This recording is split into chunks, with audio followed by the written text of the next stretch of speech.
Hello, good day everyone. We are live and welcome to another session of our Azure Weekly webinars. My name is Herns Hermida. I'm the Cloud and Enterprise Business Lead here at Microsoft Philippines, and our topic is deploying open source apps on Azure. So just to get a few things out of the way before we go to the content itself, this entire webinar is recorded from beginning to end, including the transcriptions. At the end of this webinar, after about 24 to 48 hours, you will receive an email with a URL or a link to the recording itself, so you can and you may listen to this webinar at any time of your convenience using the device as long as you're connected to the internet. As long as you're going to have a connection to the internet. This webinar also, as usual, the slides are not unfortunately available for download, so it's just the recording that's available to you. So don't worry if you miss any part of this webinar, you will have a chance to listen to it again in about 24 to 48 hours time. The other thing that I'd like everyone to to be reminded of is that we do have a question and answer box in the webinar interface. So you can just pop in your question over there. So during the conduct of this webinar, you can ask questions and you can try to answer them as quickly as possible.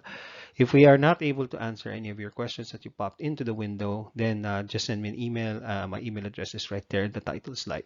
Okay, let's go. So, approximately, some people have said that a majority of the apps that exist out there today are primarily open source applications. When we define open source applications, it means that these are applications that were primarily created using open source tools and are deployed on open source platforms like operating systems, application servers, and also databases. Now, the manifestation of digital transformation for any organizations is the application itself. It's like it's an outward appearance. It's an outward, shall we say, it's an outward sign that an organization is undergoing a digital transformation. So whether it's a transformation path that allows you to engage your customers better, to transform your products, to optimize your operations, and also to empower your employees, it's the applications that fuel all of it. There are certain concerns that developers and IT folk alike have about applications. So you can see some of the top three in the slide right there. So how do you want to make sure that your existing applications can take maximum advantage of the cloud capabilities? Because the main reasons why you want to go to the cloud is because you want to reduce your costs and also to make sure that your application can scale at will. You also want to make sure to figure out which apps do you want to start with and how and whether you what approach you want to take. Do you want to build from scratch or do you want to rebuild it in the cloud? A modernization strategy also we have found has drives innovation and growth. So like I said before, it fuels digital transformation. You lower your administration by and then lower the total cost of ownership. You get applications such as simple websites and mobile apps running in minutes. You don't have to wait for days for a server or capacity to become available. The capability for you to drive data culture within your organization is it would be faster and way better because you can actually do data analysis in a much faster rate and collect a lot of data using the cloud. And so organizations that harness data, the cloud, and AI outperform their peers. Now, when you start looking at the cloud and we start the journey, on premise, we will have applications, data and intelligence systems or databases or analytic systems, and also the basic infrastructure, like for example, the operating systems, the servers, and the virtual environment of which these applications actually run. Whenever if you list down all of the applications or all of the app data and infrastructure components that you currently have on your data center or on premise, you would have to make have to make a decision on which one, whether you want to refactor it, rehost it, re-architect it, rebuild or renew, or simply replace it. Now, when we talk about rehosting, refactoring, and re-architecting, we essentially mean that we are undergoing the cloud path called migration and modernization. When we try to rebuild new applications, usually it is a good idea to go to the cloud native path because since we are rebuilding the applications anyway or building new applications, then might as well take advantage of technologies and constructs that are native to the cloud. And you will find that a majority or a significant part of the applications that you currently have in your inventory can just simply be replaced by SaaS applications that are already available out there in the market. And while you are moving stuff from on-premise to the cloud, you'll have to make sure that we layer security management and developer and DevOps across all of that. Now, there are many reasons why you would go to the cloud. Let's take a look at some of them, and some of them may be strongly resonating with you. So it can be anywhere from your data center contract is expiring very soon, so therefore you need to take out everything from your current data center provider and put them somewhere and somewhere else, and you find that putting it in another data center is actually more expensive rather than putting it on the public cloud. You're also, for example, facing security threats that you know that you can no longer address yourself. You don't have the manpower nor the expertise. You just simply put that stuff all of the cloud so that the cloud service provider can service all of your security capabilities. The same is true with compliance. You can use the same argument against that. The other reason is that you simply have hardware and software that are already end of support. Okay, right here, for example, Windows Server and SQL Server 2008. At the same time, the hardware and the software needs to be refreshed or upgraded. So all of these are triggers that are related to migrating to the cloud. It is also related to your direction of modernizing your entire computing environment so that you can serve your business better. There are different paths, but there's one journey to the cloud. So like I said before, this is like a detail of the same slide that I showed you a while back. So when you rehost, you redeploy it as is to the cloud. There is no changes in the code. You just simply get the physical machines or virtual machines that are currently running on-prem, and then just put it up on the cloud. So this is when you use IaaS technology such as virtual machines, whether it's Windows or Linux. We'll go to the Linux part later on, that being the main topic of our webinar today. Such as virtual machine storage and also networking. When we say refactor, it means that we are minimally altering or minimally making changes to the cloud to take it to the application to take better advantage of the cloud. So this would include, for example, containerizing your applications and also making use of platform as a service instead of putting together the complete full stack infrastructure in an IaaS. Re-architect mainly means is that we are materially or altering or decomposing the applications into multiple services, and rebuilding a new means that new code is written, but now since you're going to redo it anyway, you're now taking a cloud native approach. So this is the time where we use things such as platform as a service, serverless, or microservices.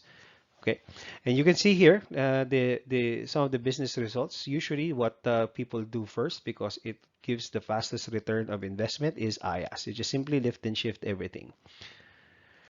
When we make a decision on what to do with applications, whether we want to rehost it, refactor it, re-architect, rebuild it, or replace it, there are certain objectives that are achieved when you do each one. So, for example, if we want to simply reduce our capital expenditures for existing applications by reducing the cost of hardware and system software, we bring it to the cloud. So that's one of the main reasons why you just want to rehost. And at the same time, you also want to free up data center quickly and you want to achieve rapid time to the cloud. But on the other hand, if we do refactoring, right here, it means that the objectives are we want to continuously innovate the application. We also want to meet the scalability of requirements of existing applications cost effectively by leveraging on cloud technologies for greater scale. And also you want to leverage on existing investments. For example, your current skill sets on the developer tools, the current infrastructure that you're using, and also the platforms that you're using. So these are some of the reasons. So when you get the recording of this webinar, you may want to stop at this point and look at this slide and maybe do a little bit more further reading to understand and align your objectives to the different pathways into the cloud. Rehosting is usually the first step, but please take note and please remember that something called VM sprawl can happen very quickly. And a lot of our customers, not just of Azure, but for every other cloud, has been sort of a victim of this. So in the beginning, we move everything from on-premise to the cloud by a lift and shift. That's the fastest way to do it. But at a certain point, you will discover that your usage of the cloud is no longer optimized. Your cost of the cloud continues to increase, and you're now starting to look at ways on how you want to optimize your usage for the cloud so that you can reduce your cost. And the now you can start thinking about or looking at all the applications that are currently running on the cloud on IaaS and start converting that into or refactoring, re-architecting, or even rebuilding that into platform as a service or container.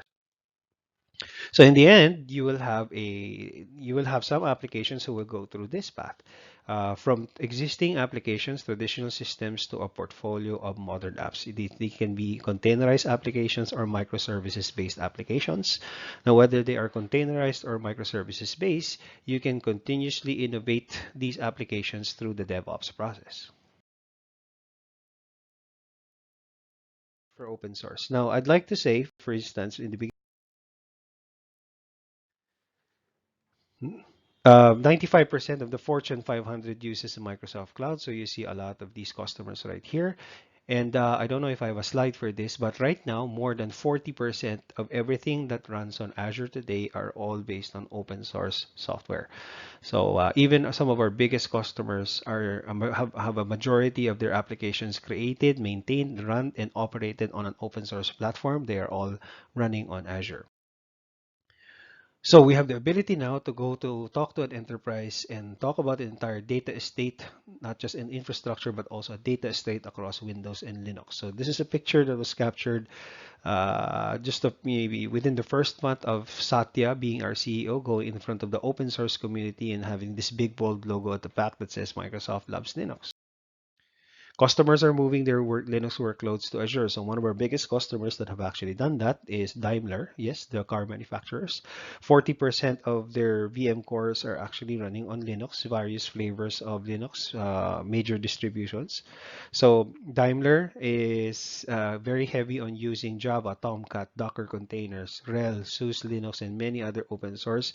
They use open source DevOps environments, and this is just evidence of how one of our biggest customers are happy using our cloud platform, even though they are staying mostly on open source.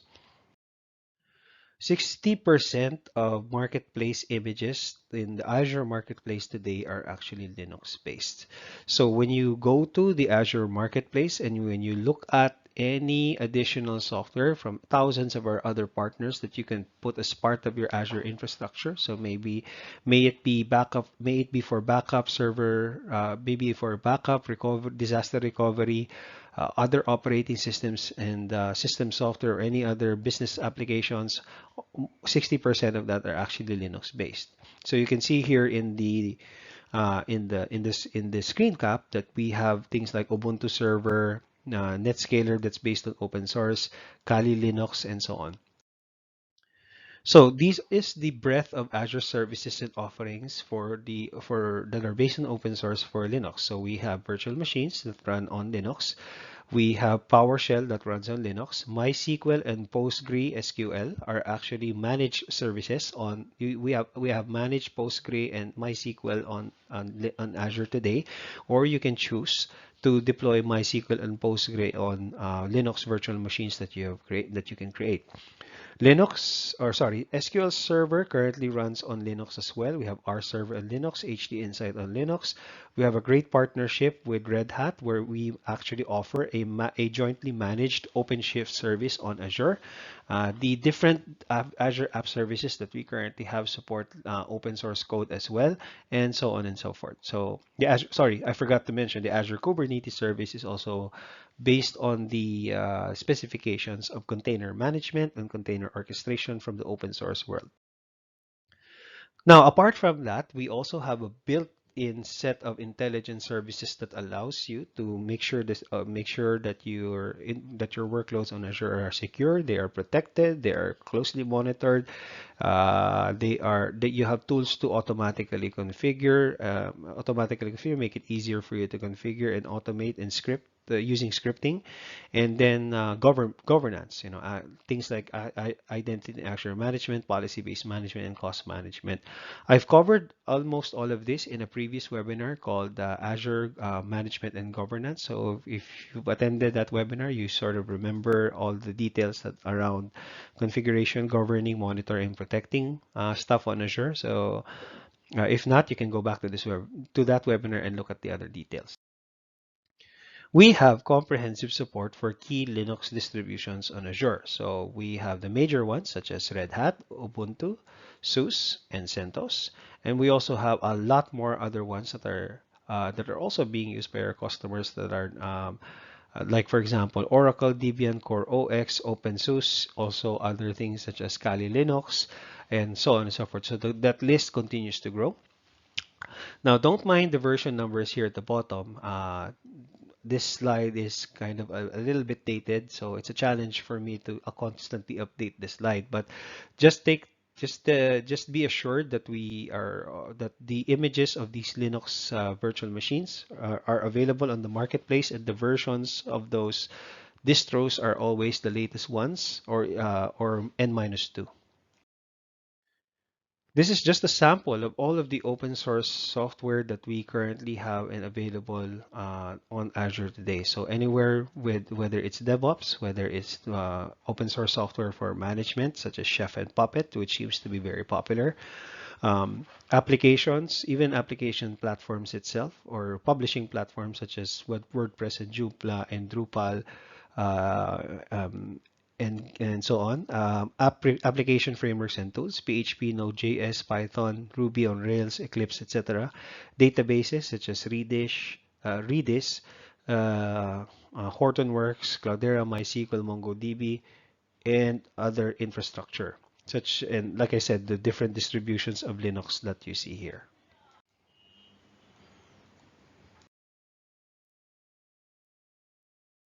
Look at the different types of cloud infrastructure that's based on open source that we currently support for Azure, just some of them. So in Azure, you have a choice of computing, resiliency, and purchasing options. So I'm going to go through that in subsequent slides. But I just wanted to summarize this in this one slide right here, that you have different computing options such as entry level, burstable, general purpose virtual machines, all running on your different Linux distros that are already built in when you create the virtual machines on the portal or PowerShell, or you can grab the image of your desired Linux distribution from the marketplace. So we have things such as compute and graphics intensive VMs. We have VMs that are optimized for storage, memory, and high performance computing, and we even have some of them that are specifically purpose built for SAP HANA. So, and we also have different comprehensive SLAs and best resiliencies. Single VM SLA is 99.9%, but if you want to increase that SLA, you can go further by doing things such as VM scaling or VM replication across multiple regions. And you have multiple purchasing options as well. So like I said, these are the different, this is just like a summary, a high level summary of the different virtual machines that you can get. Usually a lot of people use the general purpose virtual machines, the D series as you would call them. We don't just have 3 different D series machines. There are many options under that. So depending on the size, depending on the amount of core processors or memory that you would require, you choose the type of virtual machine and then select the operating system that you want, or you can even get it bare metal and then just install your Linux operating system that you desire on those virtual machines. We have again virtual machines that's specific for storage optimized, memory optimized, and even virtual machines that are specifically built for SAP HANA. We have different SLA levels. So for a single VM, if you have a single virtual machine, the service level, the virtual machine service level availability is 99.9%. If you want to bump that up to 99.95%, you can choose a virtual machine that is called an availability set, which will protect your VMs against failures within data center. If you want to bump it up to 99.99%, then you can choose the availability zone option, which means that the contents of your virtual machines can be replicated across a different data center so that you protect yourself against a single data center failure. And then finally, if you want to truly maximize the availability SLA of your Linux virtual machines, you can do regional pairs as well. Like anything in Azure, you can do pay as you go. So there's no long-term commitments or upfront payments. A lot of people use or configure or create services on Azure, VMs included, and then we just pay you based on how much you use. The meter rate is per hour, so you'll get a bill. It's either debited to your credit card if you have prepaid credits, or it will be sent a bill if you go through a partner. You can also do reserved VM instances. You can do an advanced purchase of certain VMs for 1 year or 3 year term. So it means that if there are certain workloads that run on VMs that are not going to change much anyway, you can actually say that, hey, I want to pay for 1 year in advance, and in return you can get a significant discount. Some of them up to 72%. This is ideal for long-term workloads. You can definitely get a discount also for dev and test workloads if you indicate that the workloads that are running on those Linux virtual machines are specifically for dev and test. And then you can also have low priority VMs. Now, just wanted to take a shift a little bit on our strategic partnership with Red Hat. So, on the these are some of the hallmarks of our partnership with the Red Hat folks. We have integrated support services for hybrid clouds, including Red Hat products on-premise in on-premise customers environments and also on Microsoft Azure. So typically when you have a Red Hat Enterprise Linux agreement with the Red Hat people, it means that you have a support agreement for your Enterprise Linux that is installed on your on-premise. But if you decide to move some of them or expand them to Azure, then that same service agreement will carry over and it doesn't break it. We have .NET integration and availability with Red Hat Enterprise Linux, including OpenShift container. And then Red Hat products are offered. A lot of these Red Hat products, such as Ansible, OpenShift, are available on the Azure Marketplace. We also support Microsoft Windows is also supported on the Red Hat OpenStack platform. Management and tooling integration. We are also part of the Red Hat CCSP program. RHEL is also Microsoft's reference Linux for SQL Server. So a majority of our customers that are currently running on SQL Server and running them on open source, primarily most of them are actually running it on Red Hat Enterprise Linux. With Red Hat, we have a few things that you can do in Azure. So you can definitely deploy virtual machines running Red Hat Enterprise Linux. You can install the OpenShift container platform on virtual machines. You can run Red Hat JBoss middleware on Azure on virtual machines, or you can use the Azure Red Hat open source, not open source, but OpenShift platform, which is a joint managed service provided by both Microsoft and Azure. So you can imagine a scenario wherein you have all of your containers, and if you don't want to deal with putting together your own or configuring your own OpenShift platform on a virtual machine, you can just simply sign up for the managed OpenShift platform in Azure, and both Red Hat and Microsoft will jointly manage the platform for you while you continue to run your containers in there.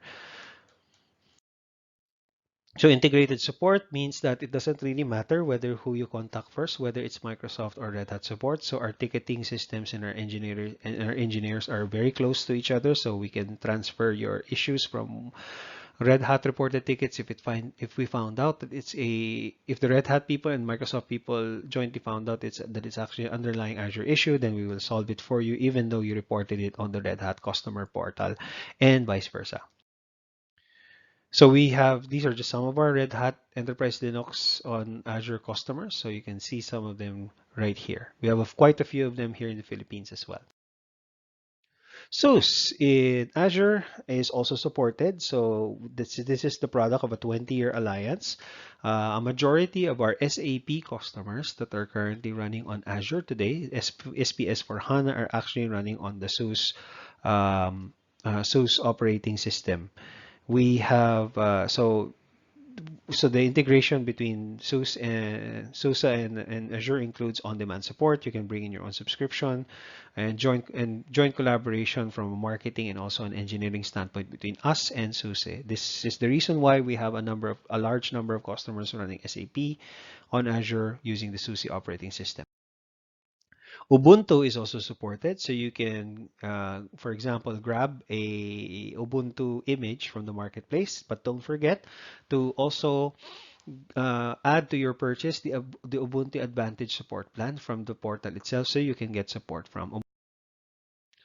Now, Azure Reserved Instances also work for Azure. So again, RI or Reserved Instances is a way of purchasing Azure-based virtual machines with great price and flexibility. And in return, from the upfront payment, you can make some choices on the time of purchase. You can, so meaning once you have made a 1 year or a 3 year reservation of the virtual machines that you have just purchased, you can actually get a discount.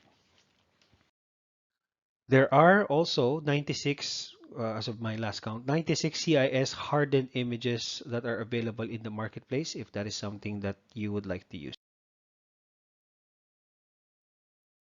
The different types of virtual machines to suit various needs, and you now know that you can run the Linux operating system distros on those. Let's now go to the data platform. Right, so this is our a simplified table of how the different relational databases are on Azure. So we have a SQL data warehouse, SQL database, Postgre, MySQL, and also MariaDB.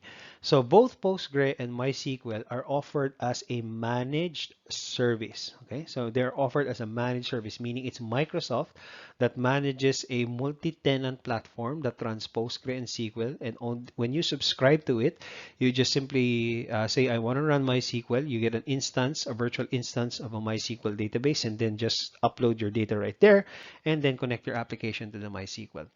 MariaDB is not a managed service. Sorry, let me correct myself. Now we now have a MariaDB managed service as well.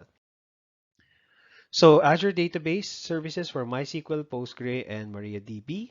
The versions that we are currently running on those managed services platform are managed community versions of MySQL, Postgre, and MariaDB.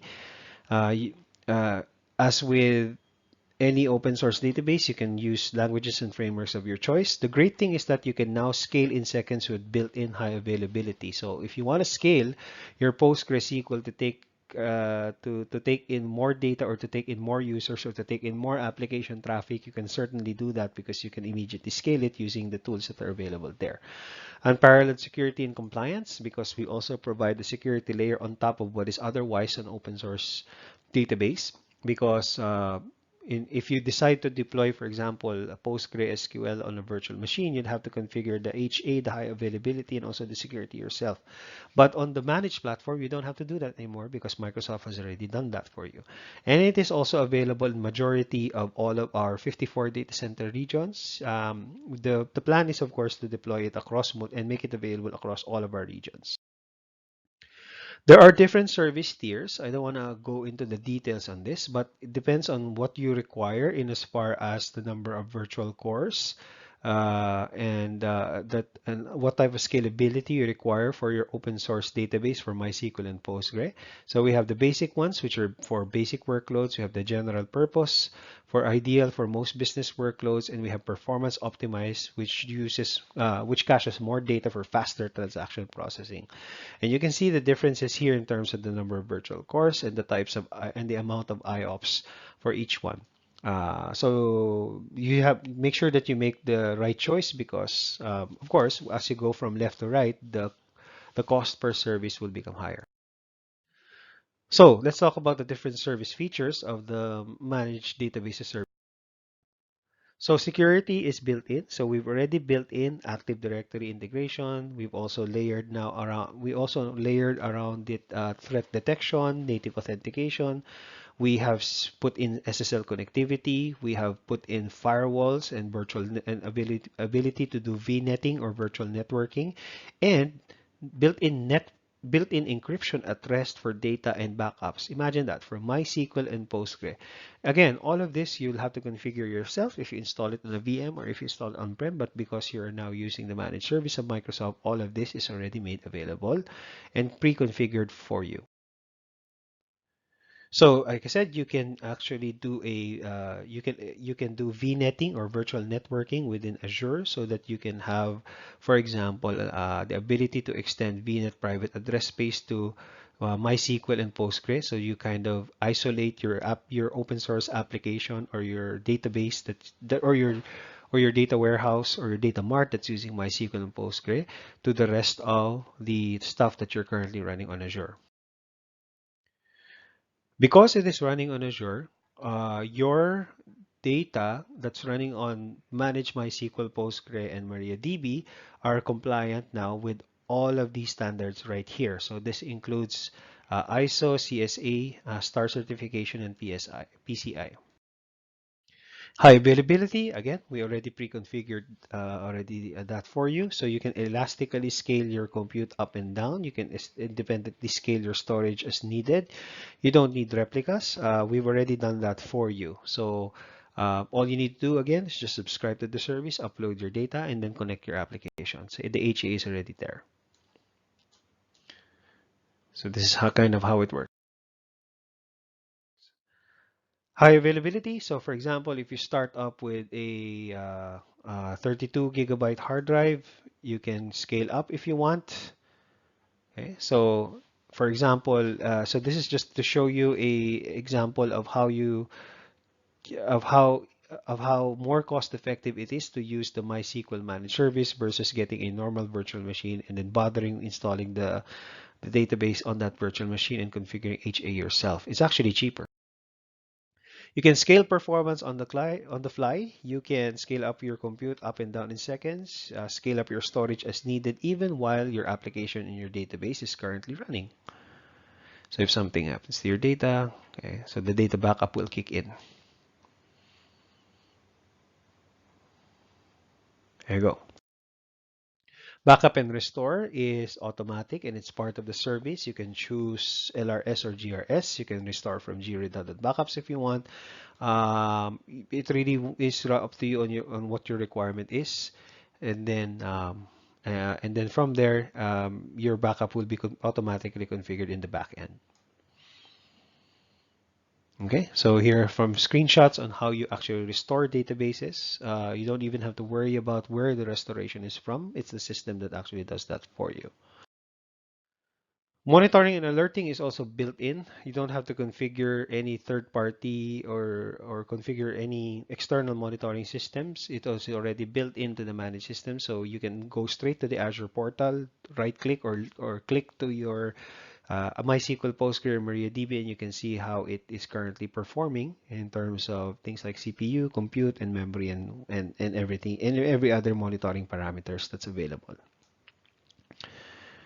You can also get an alert via the Azure mobile app, SMS, or email in case some of the monitoring thresholds get exceeded. Replication is also done now on MySQL. We are now currently doing this on Postgre and MariaDB as well. So the way it works is that replicas on Azure, master and VM, on-premises server, and the cloud provider is supported. This can be for hybrid or multi-cloud synchronization or migration. You can choose multiple replicas if you want. Say this is a good idea if you have a single write and you have multiple replicas and you have multiple applications reading from the same data across multiple replicas for better scale and faster performance.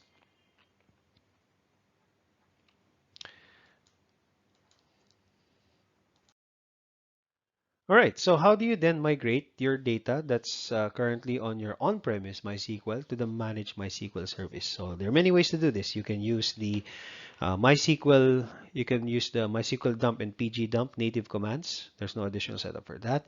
There's a migration wizard that's part of the service as well. You can use third-party replication tools such as Attunity or Movir or Cloudamize or any other one of our partners. These are third-party solutions. Or you can use the Azure Database Migration migration service, which is currently not in preview anymore. It is actually now part of the standard set of Azure services. It is an Azure portal-based tool that you can use to configure to migrate data from on-premise to your open source database on Azure. So these are just some of the things that are coming up next. Azure AD integration, well, that's already done. Let me just cross that out. Threat detection has already been delivered. 64 cores support for general purpose. We want to increase the IOPS a little bit more further. And then, of course, we want to deploy it to more regions than it is today. And the ultimate goal is to deploy all of this to all 54 regions to give you greater scalability of your open source application. The VMs and the data. Now let's try to peer into how do you actually migrate your open source virtual infrastructure or virtual machines and database to Azure. So we try to give you or deliver a complete migration experience. So we have flexible migration options with hybrid support. You can do it. This is part or native in Windows Server, and you can do this on Azure Stack as well. Cost-effective migration includes the Azure Hybrid Benefit. So let me take a minute to talk about what Azure Hybrid Benefit is. So the benefit is essentially if you are a customer that has SA for SQL Server or Windows Server, you can actually get a discount because of because by the virtue of your software assurance, you just simply tell us through the portal once you've already configured or provisioned your Windows Server that you have software assurance, and then you automatically get a discount. There are free tools and also free migration tools and assessment tools. Okay, so we have decades of enterprise experience, and we also have the Azure Migration Center that can help you do the migration from there, and I'll tell you more about that in the next slide. So we're rapidly delivering on cloud innovation. We have a tool called Azure Migrate that would help you, first of all, assess what you currently have on your on-premise to help to help help you determine the cost and the effort that it will take to migrate what you currently have on-premise to the cloud. Azure Site Recovery, as the name would imply, is our primary first-party tool that helps you replicate virtual machines on-prem to the cloud. But because it does replications, you can then now also do the migration.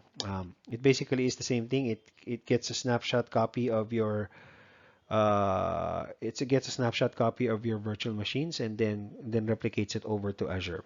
I already talked about the Azure Database Migration Service, and we have these other migration services as well. So Azure Migrate, like I said, it's a tool that allows you to easily discover VMware environments and Linux workloads, including dependency maps. So a dependency maps essentially is a map that tells you which VMs are dependent on other VMs and how they are dependent, because you really do want to migrate your virtual machines in the right order. You don't want to migrate virtual machines in the wrong order, because otherwise stuff will just break.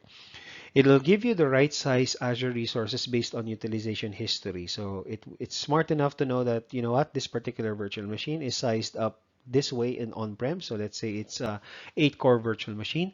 It will make recommendations to you that the same 8-core virtual machine can actually run on a 6-core or a 4-core virtual machine on Azure, and this is how much it's going to cost you, because it also gives estimated run costs on Azure. It also gives you migration risks and also recommends other tools that you may want to consider using, assuming it discovers certain tools certain things in your environment that cannot be easily migrated. So this is what it looks like. Sorry for the limited screenshot. Um, Oh, I forgot to mention, it also does cost analysis. So it takes a look at your different applications on-prem so that you can consider and make it part of your planning on how much the budget is going to be once these application groups or groups of application now moves to Azure. It also does deep assessment of all of the virtual machines that you currently have on-prem to determine whether they are compatible with Azure or not. So for example, there are certain very large size virtual machines in the VMware or the Hyper-V environment that are not supported on Azure. So that's a very simple qualifier, if you will. So it takes a look at everything that you're currently running on-prem and determines whether these can be converted to Azure or not. So as I mentioned a while ago, Azure Site Recovery is our tool that allows you to migrate effortlessly Linux VMs and applications. For a large majority of the cases, it does zero data loss during the migration itself. You don't even need to put the application down. We have broad coverage for different hypervisors. So we acknowledge that a lot of our customers are running open source VMs on VMware, so that is completely supported as well. So the database migration service is our portal-based tool that does seamless end-to-end migration from your MySQL, Postgre databases on-prem. So here's the map of the different sources and targets that you can bring. So I just wanted to point out that you can, if your MySQL is, okay, sorry, let me just take this out. It's no longer in preview. Those are live already. So MySQL, for example, if you have a MySQL database on-prem, you use this tool to migrate it from MySQL on-prem to Azure database on MySQL. So we also have an offline option called the Azure Data Box. So there's two versions of this. This is 100. There's this box called the 100 terabyte box, and there's also an Azure disk called 8 terabyte box. So essentially, this is a human scale tamper-proof case secured with AES 256 encryption. To simplify it, the way it works is that you stick this in your network or you stick this into your server, and then you migrate the data here and then physically send the box to the nearest Azure data center where our Azure engineers will then migrate the data from the box to your MySQL or Postgre or MariaDB database. This is particularly useful if you don't want to migrate large amounts of data over the wire over the internet. We also have a choice of a lot of third-party ISV tools. So whether it's Movir, Cloud Demise, Cloud Atlas. So this is just a sampling of some of our partners that have already created assessment and migration tools for Linux, virtual machines, and databases and applications on-premise to the cloud.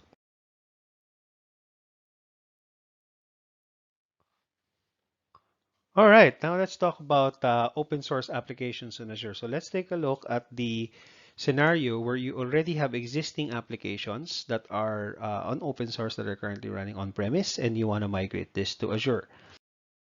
Slide where we talked about refactoring applications and rebuilding applications.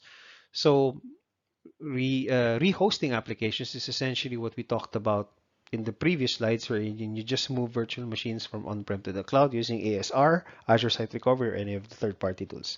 Now let's talk about modernizing your applications to the cloud. So it's inevitable to talk about um, DevOps. So as you can see here in front of you, the continuous cycle of planning, building, integration, deploy, operate, monitoring the applications, and then going back through the cycle again to continuously improve on the application or to put in new features or to fix bugs in the application. That's called DevOps. Um, Integrated tooling between Visual Studio and third parties. So, for example, if your favorite open source IDE environment can definitely connect directly to Azure. The only thing that you need to provide is your subscription ID and your username and your password, and you can deploy open source applications such as PHP, Java, .NET, or Ruby on Rails and directly to the mechanisms on Azure. We have 100 plus different services, most of which can trace their roots on open source, including Azure Functions and Logic Apps. And we have a single and unified management layer on top, including policy and governance. You can use the tools that you like on Azure. So you can use the familiar scripts on the Azure Cloud Shell. And we even have some customers who completely use open source for DevOps. So for example, here's a sample, like Trello for planning and tracking, GitHub for storing of the codes and development itself, building and testing using Jenkins, deploying using Terraform, operating it using Ansible, and then monitoring using the ELK stack. So you can definitely do this. If you want to do DevOps completely using open source tools, you can do that on it. So high performance DevOps companies achieve. So why is this emphasis on DevOps? Well, there's many benefits to that: faster lead time for changes, faster mean time to recover, because you immediately know what is happening to your application while it is running, so you can make changes to the application itself on the fly. 7 times lower change failure rate, and your deployment frequency is much faster than ever before. Why do you want to implement DevOps? So, well, here's a great slide that defines all of that. So, if you see the record, if you have a recording of this webinar, you can definitely pause here and see what do we mean by CI/CD. So, continuous integration means you improve software development quality and speed. Continuous delivery means you ensure code and infrastructure are always in a production deployment state. And continuous deployment is a combination of CI/CD so that you can automate the entire process from code commit to production if your tests are successful following the entire DevOps continuum. The DevOps framework, it looks like this. If we want to take the fully Microsoft platform track, you can have VSTS, Microsoft VSTS services for plan and track, code, build, test, deploy, and using Key Vault to operate, and operate application insights to monitor. But you can also use completely open source tools, such as what I said a while ago, from Trello to GitHub to Jenkins to Terraform, Ansible, and ELK stack.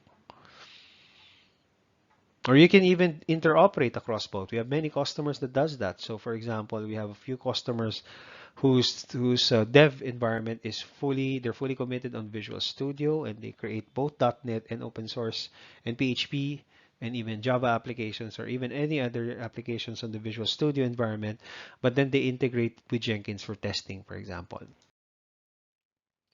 So here's a sample architecture of what it kind of looks like if you want to use CI/CD using Jenkins and Terraform using Azure Virtual Machine scale sets. So you can, if you get a recording of this webinar, you can stop at this point and look at what it looks like. So changing of the application source code is actually done by by the engineer in the Visual Studio code environment. You commit the code to GitHub, then Jenkins pulls the code from GitHub,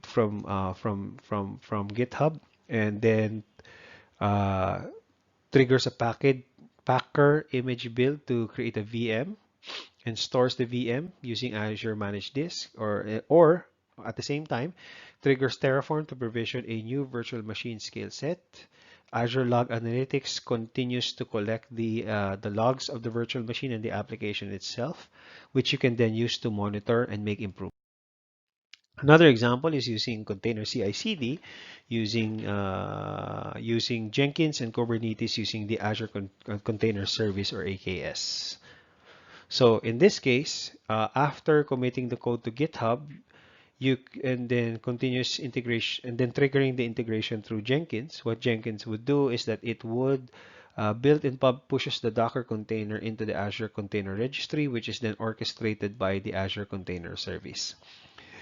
Your code, which is now currently running on containers, can access NoSQL the data on a NoSQL database such as Azure Cosmos DB, and then you use Azure Monitor to continuously monitor how the application is performing. So again, you can then use in this case, I don't know what this person is thinking about, but instead of using the Azure Monitor dashboard, they use Grafana to display visualization of metrics of the application itself, and then the developer continues to make changes to the Visual Studio, to the code using Visual Studio, and then the cycle goes through around again. So here's another example of using CI/CD using Jenkins and Azure Web Apps on Java. So the case here now is that your code is running on Azure Web Apps, and pulling data, or using data from a database running on Azure database for MySQL, and then you can follow the rest of this example. So the DevOps tools integration that we currently have, as you can see from the previous examples that I've showed you, whether you're developing on Azure on-premise or another cloud, Visual Studio Code extensions from Microsoft and the community and the open source community can help accelerate your development across Linux, Mac OS, and Windows. There is documentation on Microsoft Docs that you can take a look that specifically talks about and gives you examples on how to use Jenkins on Azure, for example. So Azure Monitor, Log Analytics, and Application Insights combine together to give you a visualization of how your application is currently performing through the form of a dashboard. This is what a sample of it looks like. So you can imagine where you have a live application. You have a live application that is currently running on Azure in web apps, for instance, or in a virtual machine, and you have all of these things monitoring your applications while it is operating and serving customers, and then you can see how it is performing using several parameters. Oh, sorry, I forgot to say and mention. We also have a service called the Azure Lab Service, wherein developers can use this to simplify cloud deployment and management. This is for testers and developers, and you can, as the Azure custodian, if you will, enforce policies and control costs so that developers can use these. Developers, when they start creating resources, can will be applied against these policies so that they don't, for example, overspend on resources when they do development on Azure.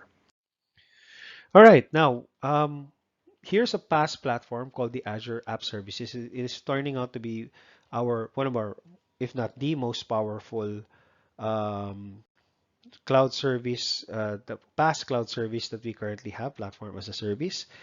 This is an environment wherein you just need to run code.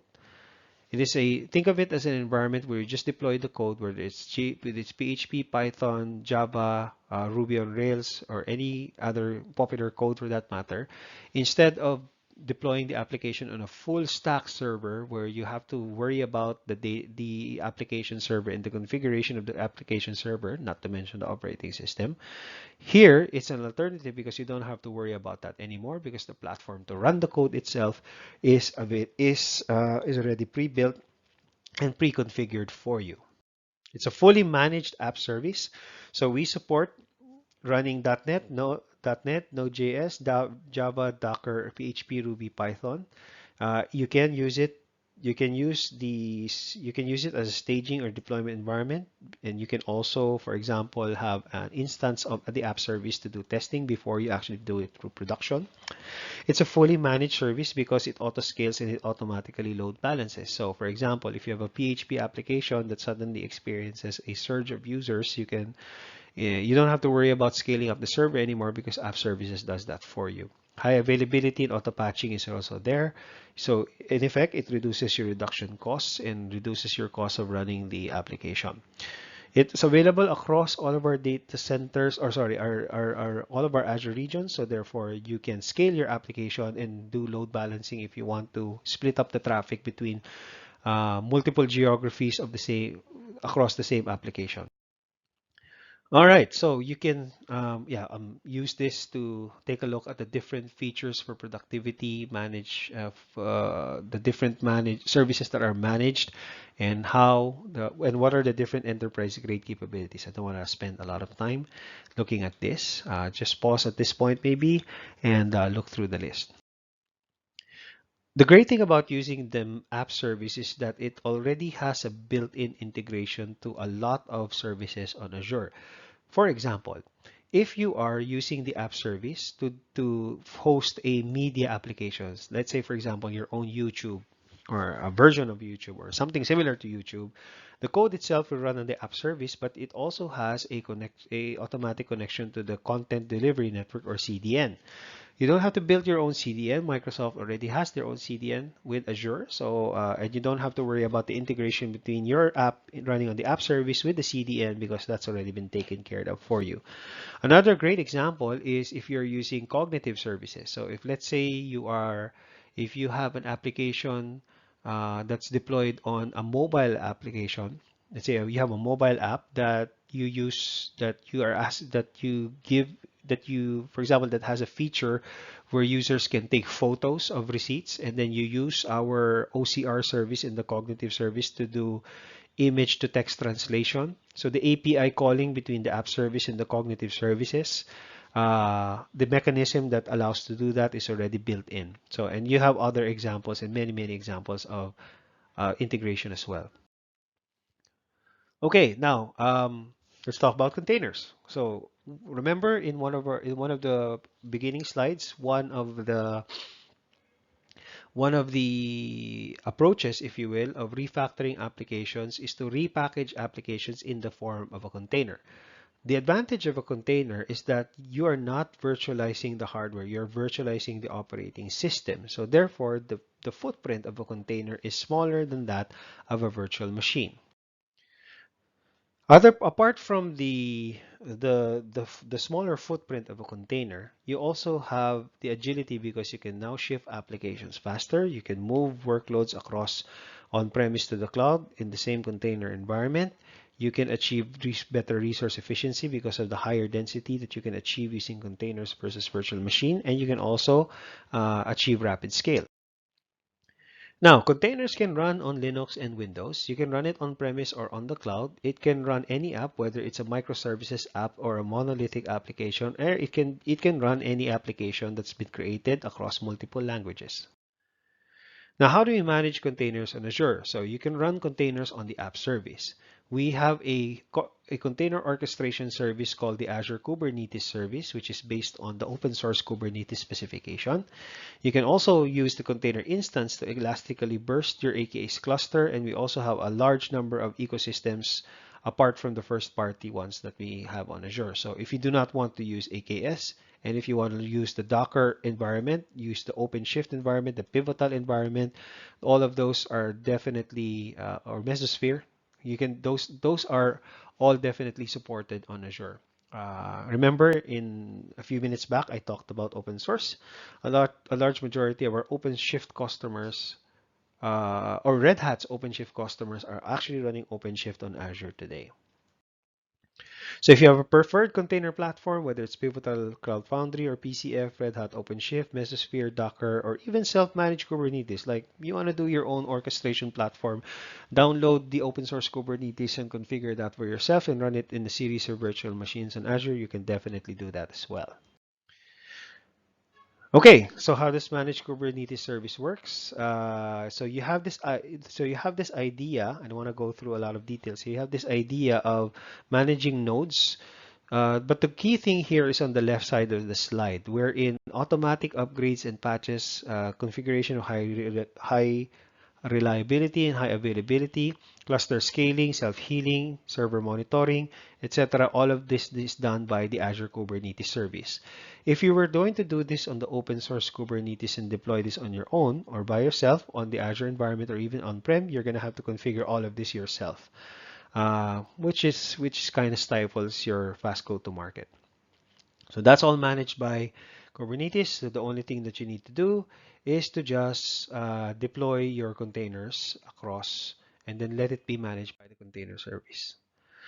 So it's portable, it's extendable, it's self-healing. So these are all the things that you can do with AKS. You can deploy, manage, and monitor Kubernetes with ease. You can accelerate containerized app development.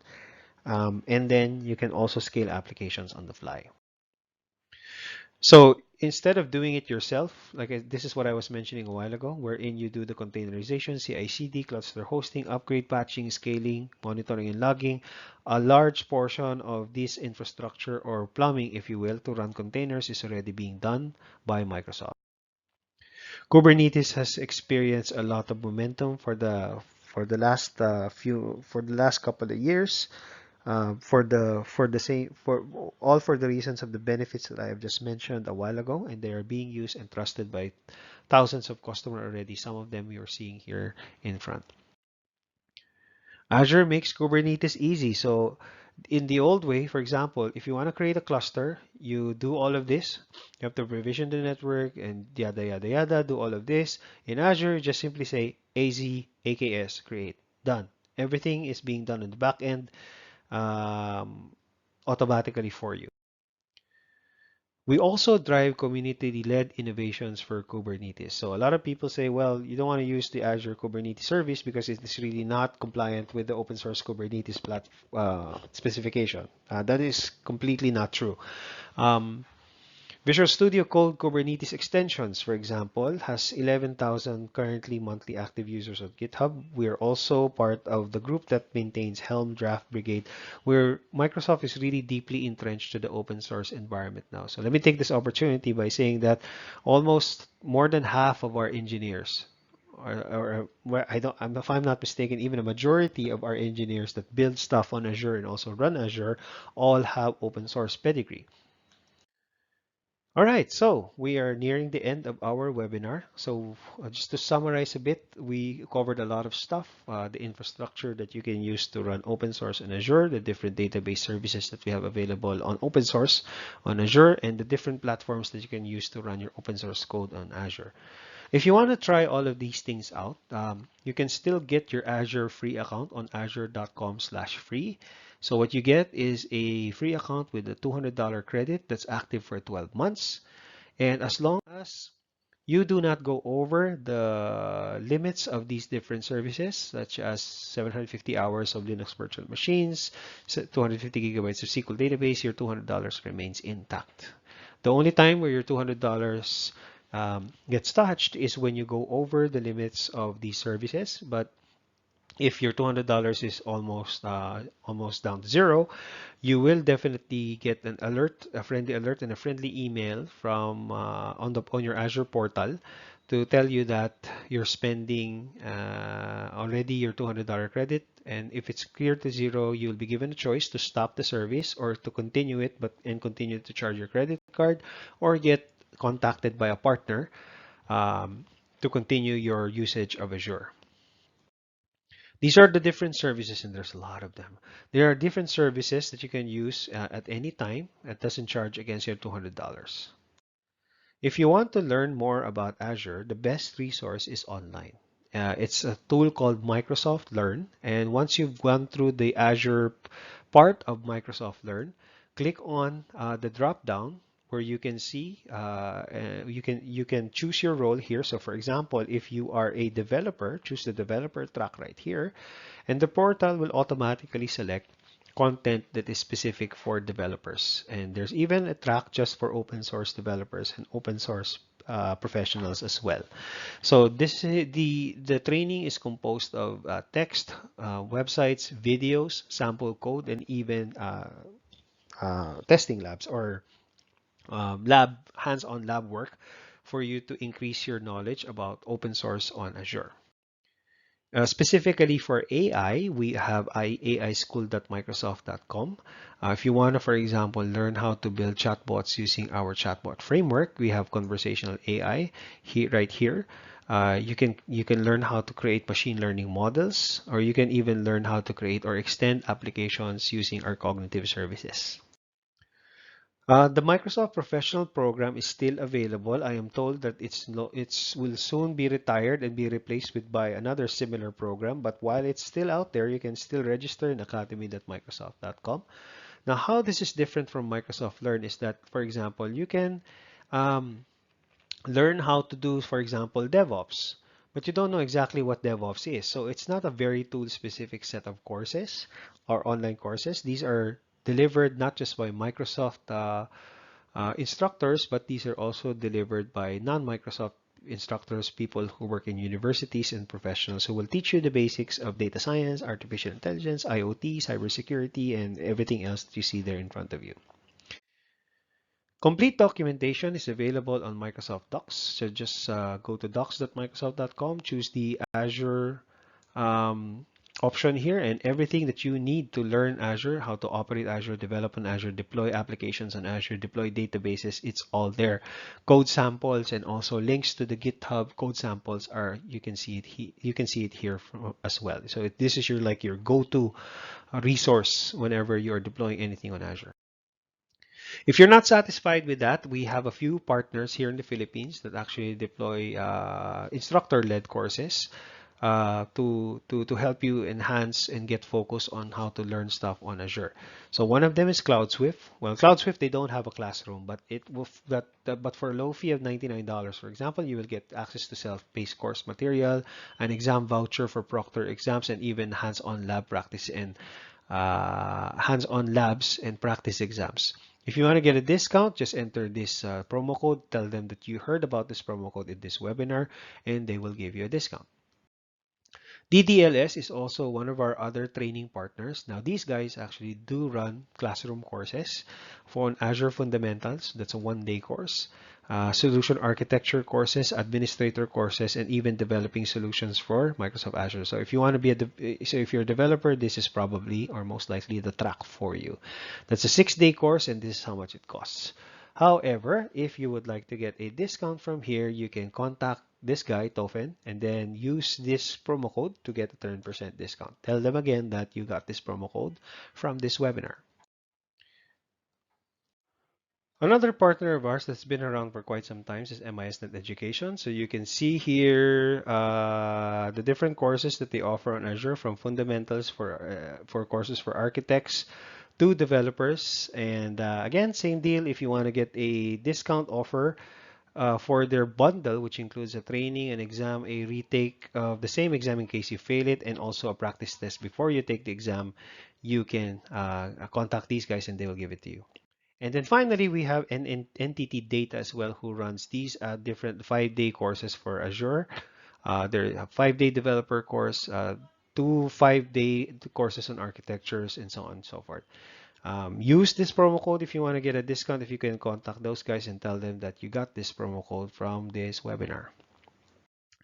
All right, so we would like to see you in our next webinar. We've knocked off a number of the webinar topics already there at the top. Our next webinar will be on October 9th, as you can see here, on Azure Architecture Basics. If you want to listen to the previous webinars and register for the future webinars, just go to lka.ms/msfy20 webinars. The URL is right here in the bottom. And if you like attending these sort of things and learning using this method, we definitely I'd definitely like to hear from you and register for this webinars. And if you have any feedback, just let me know. Finally, yeah, there you go. Thank you. We're at the end of this webinar. We're slightly over time from an hour. I tried to cram a lot of content into a single 1-hour webinar, so we're slightly over. So, hey, thanks for joining us today.